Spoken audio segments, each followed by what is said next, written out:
প্যান্ডেলটা তৈরি হয়েছে 1 লিটারের জলের বোতল দিয়ে, ওপর দিয়ে প্লাস্টিক দিয়ে মোড়া। এটা হচ্ছে বরফ, ওপরে জাহাজ, মানে অ্যাকোরিয়াম টাইপের করেছে। আমরা সমুদ্রের তলা দিয়ে যাচ্ছি।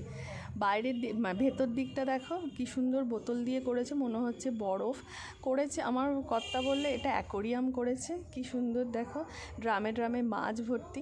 আসলে লেবুতলা থেকে যখন আমরা ফেরত আসি, তারপরে ছেলের হয়েছে বায়না কি না ও আরও 5টা ঠাকুর দেখবে। বাবাকে পকিয়েছে, তারপরে বলল মাম্মাম তোমার কোনো আপত্তি নেই তো? দেখো এইটুকু ছেলে কি সুন্দর কথা, আপত্তি।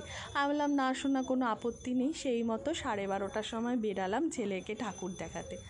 আসলে দিকু আমার এত বছর কোনো বায়না করেনি, বরং ঠাকুর দেখতেই যেত না। এখন একটু আধটু দেখছি, এই বছরটা প্যান্ডেলও দেখছে, তার সাথে ঠাকুরও দেখছে। কি সুন্দর অপূর্ব করেছে দেখো প্যান্ডেলটা, একদম যেরকম সমুদ্রের তলায় হয় ঠিক সেই রকম, একদম নীল। আর দেখো বলছি খুব সুন্দর হয়েছে মাম্মাম, খুব সুন্দর হয়েছে। তারপর চলে গেছিলাম 7 ভাই চম্পা দেখতে, একদম নর্থে।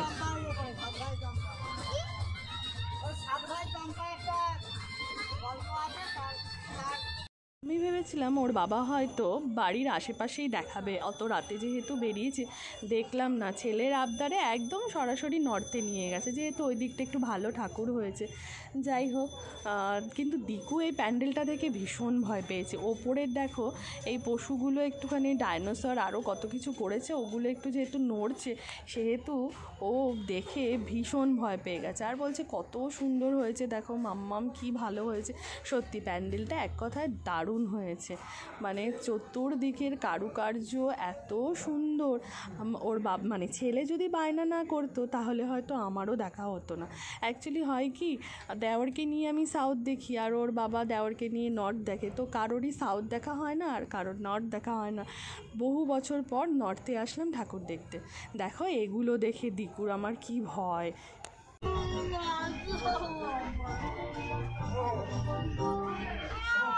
দেখেছো ওর অবস্থা, মানে এতই ভয় পেয়ে গেছে। যাই হোক, ঠাকুরটা খুব সুন্দর করেছে। মানুষের মাথা দিয়ে যে এত কিছু বেরোয় না দেখলে বোঝা যাবে না।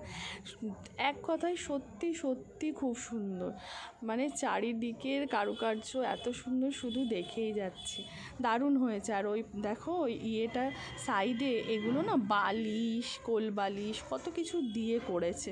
হ্যাঁ, মানে খুব সুন্দর হয়েছে। মার মুখটা তো দারুণ দারুণ, কি সুন্দর হাসি মুখ, চোখগুলো টানা টানা গোল চোখ, দারুণ হয়েছে। তো আমার ছেলেও বললো মাম্মাম খুব সুন্দর হয়েছে। তারপরে আরও 1-2 ঠাকুর দেখেছি, যেগুলো আর আমার আর শরীরে দিচ্ছিল না, শেয়ার করা হয়নি। এইটুকু দেখেই দিকুকে বললাম চলো, মানে এইটুকু দেখে না, আরও 2টো দেখেছি। দেখে মোটামুটি 2:30টার সময় বাড়ি ঢুকে গেছি। তো ছেলের বায়না হচ্ছে মাম্মাম পরের বছর থেকে, যবের থেকে ঠাকুর শুরু হবে তবের থেকে আমাকে ঠাকুর দেখাবে। যাই হোক, তাই হবে। তো চলো, দেখা হচ্ছে খুব শিগগিরই নেক্সট ব্লগে। ততক্ষণের জন্য টাটা।